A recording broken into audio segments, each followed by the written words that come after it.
Turkey's biggest murder mystery: who killed 11 women and buried them on the West Mesa? The man in charge of that investigation is now the chief. Today, he sat down with News 13's Marissa Lucero and named a couple of names. She's downtown live now at APD headquarters. Marissa?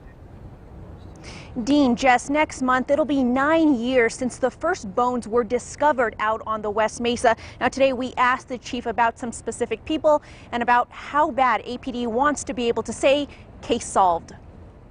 Is it somewhat of a black eye to the Albuquerque Police Department that we haven't publicly announced a killer or a suspect in this case? I don't know if it'd be considered a black eye.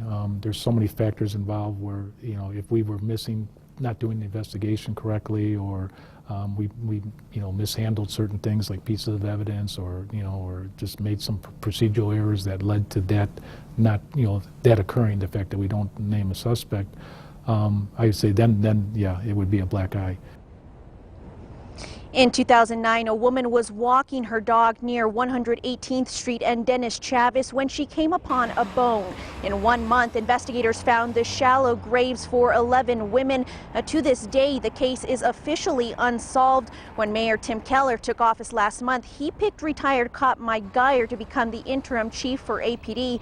Geyer oversaw the West Mesa investigation. Today, we asked him about 2 names we know APD has looked at. But the department has never publicly called suspects: Joseph Blea and Lorenzo Montoya.